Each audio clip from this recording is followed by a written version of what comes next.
This is Overtime with Chris Dewar, only on KHQA.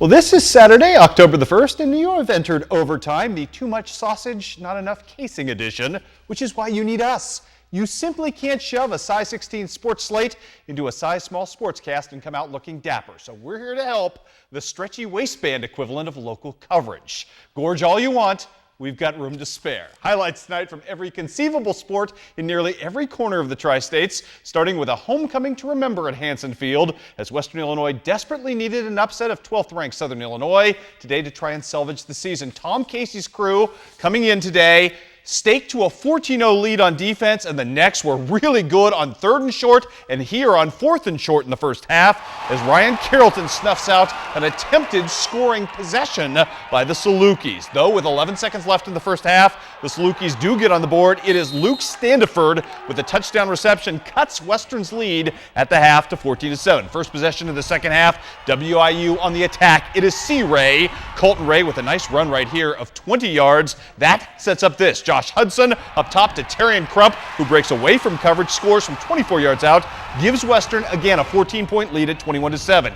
Here, however, come the Salukis, and it is the ground game, courtesy of this guy, Jewel Hampton. Jewel Hampton about to show off the leap right there into the end zone for the score, cuts the margin down to 21-14. We're not done yet, not with Jewel Hampton by a long shot. His crowning achievement, if you will, the spinorama, 4-yard touchdown where no one could tackle him. We're all tied up at 21 apiece. WIU got the ball back, trying to threaten right here late in the fourth quarter. Great catch coming up right here by Aaron Muhammad. However, this drive would be snuffed out as Josh Hudson would end up getting sacked right here. So Western forced to punt the ball back to the Salukis. They can't do anything with it. With 26 seconds left, you think Western's going to run out the clock, and you get your miracle right here. Terrian Crump breaking out. That's supposed to be prevent defense coverage. He's going to streak 77 yards away. How does this happen, you ask? For the go-ahead touchdown, take a look at it in slow motion because somehow Crump is going to end up grabbing this ball on the juggle. It's deflected twice, and it's almost as though Crump, and you don't see it clearly, but it's almost as though he deflects it to himself on the second bounce right there, and he's going to take it and go to the house to give his team at that point a 27-21 lead.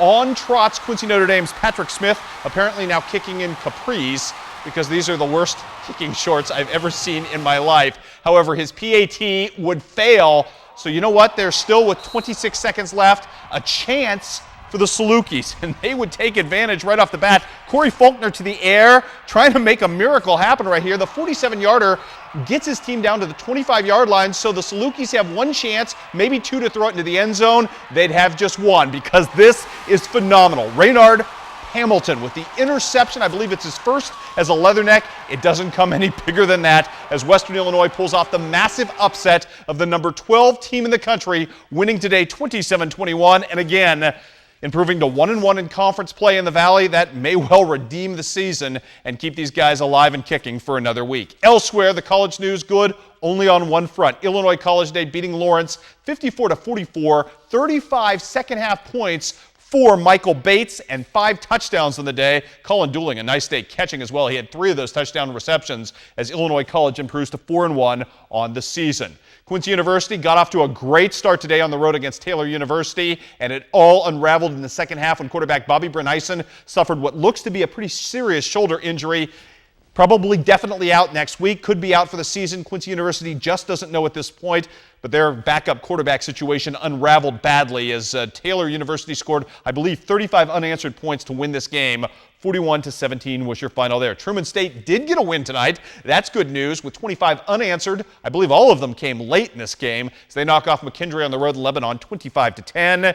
And Northern Illinois loses today on the road at Central Michigan.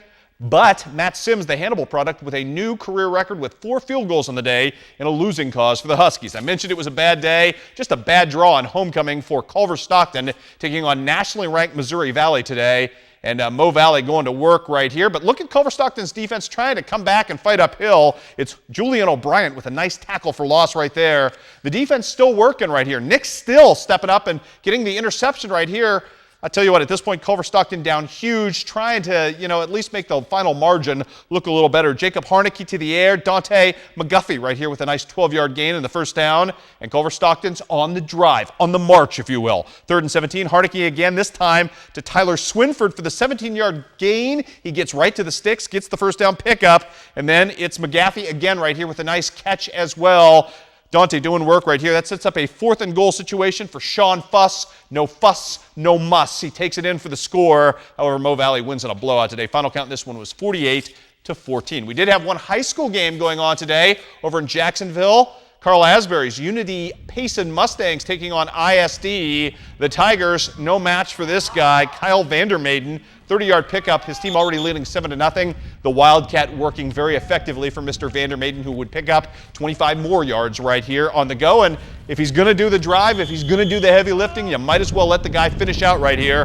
More of Vandermaiden makes his team's lead 14-0 at that point. The defense stepping up big as well after an awful performance last week against Concord Triopia. Jacob Miller trying to turn around his team's fortunes. Does a nice job there at the linebacker position. He wasn't the only one. Check out Gage Klitz stepping up with a nice tackle for loss as well. And then some defense. Alex Blickhand on the edge showing his grit and his moxie. And that's the guy right there. Nice tackle for him as well. How about some more offense? 3rd and long. How about the Wildcats sweep action to Mr. Whitler, who's going to pick up big yardage. In fact, he's going to pick up the first down, and that would set the table for yet another Vandermaiden touchdown, this time of 10 yards, as he's going to smash right through the front of your television and into your living room to extend his team's lead to 21-0. Unity Payson not done, not even close yet. More to come, this time from the defense. Alex Blickhand, again, playing center field and playing it effectively. ISD could get nothing going offensively today. Tough day to have a homecoming celebration when you can't really get any scoring going. How about this? Blickhand with the interception. That would set up TJ Klitz for the run as he steps into the Wildcat position. The big tight end smashing his way into the end zone as well. Made it 28-0 at the end of the first quarter. It got uglier from there. 55-6 as Unity Payson gets off the schneid after a pair of losses. They get back in the win streak and back in the winning column with a big win today. And when we come back, the Calhoun volleyball team gets served, if you will, by Unity's Ashley Brooks. Plus, we've got high school golf, cross country, soccer, softball, and everything else you can think of as overtime continues.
Welcome back to Overtime, everybody. It is as good a soccer tournament as you will find anywhere in the nation, with powerhouse teams from both coasts and all points in between matching up in the middle in St. Louis, all the brainchild of Quincy High assistant soccer coach Eric Stratman. Now today, Quincy High School was playing in the championship game of the Gateway Classic in the B pool. These aren't even the nationally ranked teams, but there are some very good teams, and Quincy High School ends up losing in the championship game to Washburn Rural, who I believe is out of Topeka, Kansas. 1-0 was your final today, though the Blue Devils have nothing to hang their heads about. Apparently, Washburn Rural was 9-0-1 on the season coming in, and Matt Longo told me an outstanding soccer team. Very, very balanced. Quincy High just couldn't convert any of their opportunities today. Good day for Quincy Notre Dame against tough competition in Springfield, though. The Raiders lose a tough one early on to Wheaton Academy 1-0, but they bounce back in the afternoon over in Springfield and beat Wheaton North 4-0. Parker Reese continues to find his scoring groove. He had a pair of goals on the day for the Raiders. We've got volleyball for you from Hardin Calhoun today. Ashley Brooks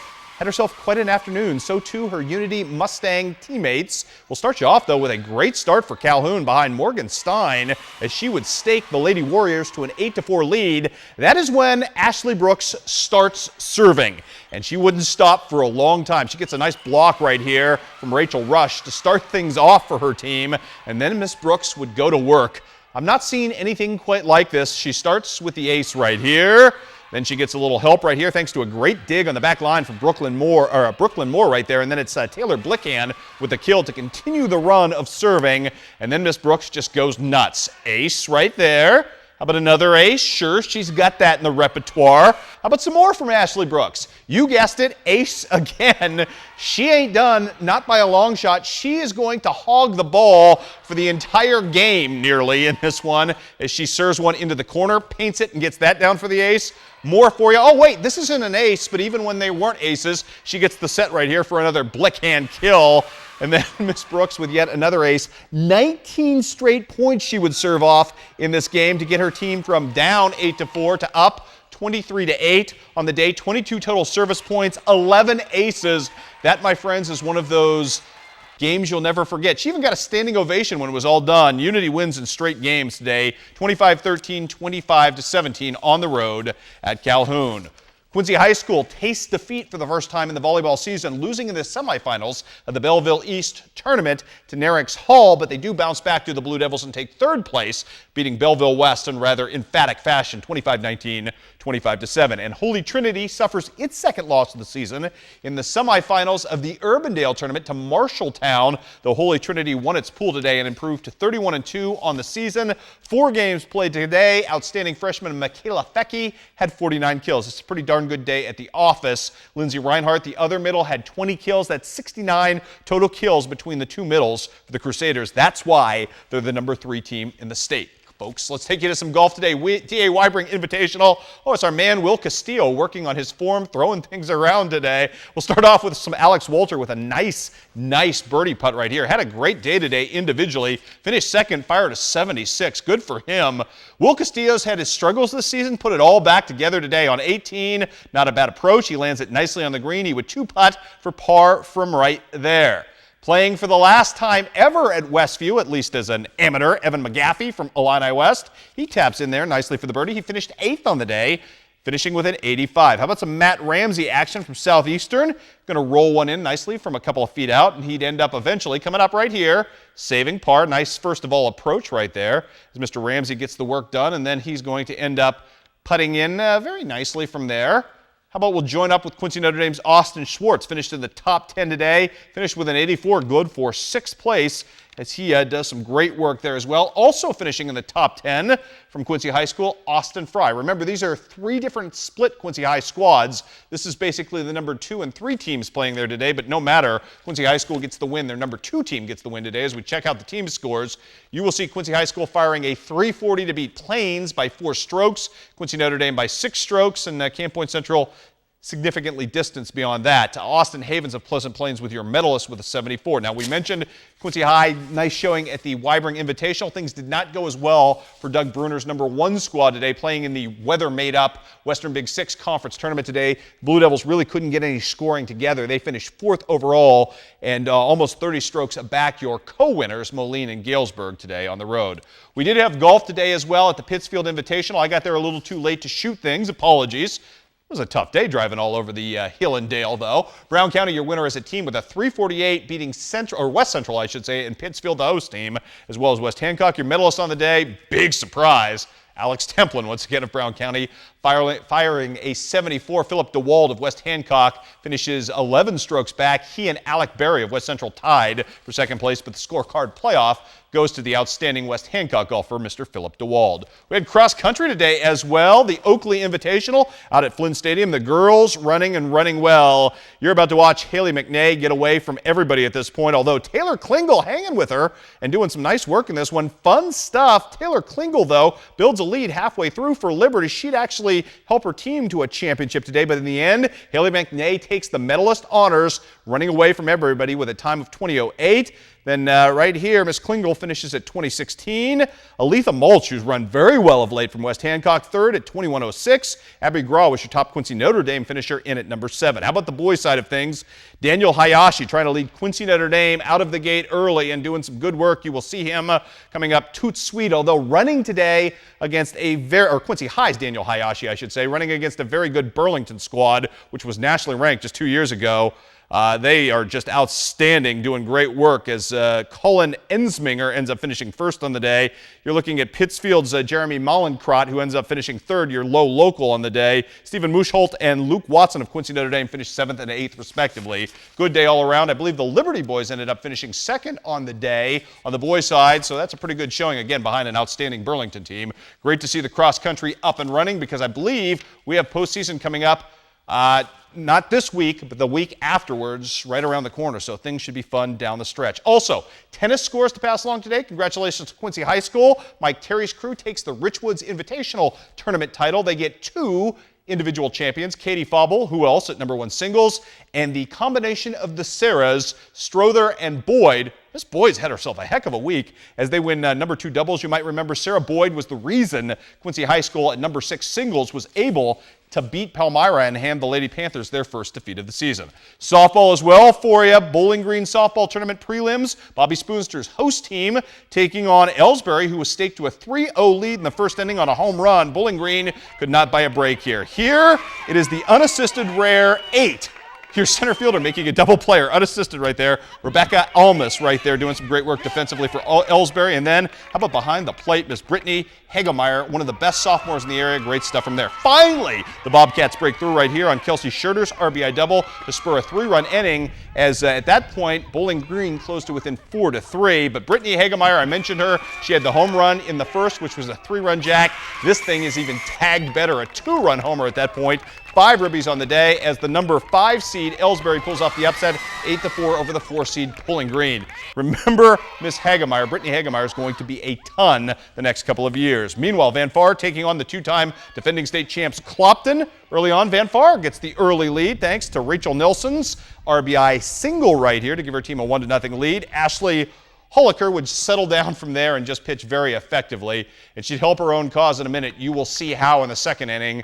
Her team already out to a 2-1 lead at this point when you will see the offense come to life for the Lady Hawks, Indian Hawks. I'm getting them all confused right now. Clopton about to go to work. This is a home run right here from Christy Kunzweiler, who knocks that. That would have been out of any park, including Yellowstone. Unfortunately, the fence is set back very far in Bowling Green. She gets a 2-run homer to help her team out to a 5-1, actually 6-1 lead at that point. Then the aforementioned Miss, she's very happy, getting hugs for everybody on this one. Nice highlight for her. And then Ashley Holliker doing the deed as well, another home run. This one tagged even further. Again, stayed in the park. That's a huge park, but she gets the inside the park home run as well as Clopton gets the victory today over Van Far. No finals called in, so we can't tell you who won. Mexico, the 1 seed, Clopton, the 2 seed, so some pretty good competition taking place today in Bowling Green.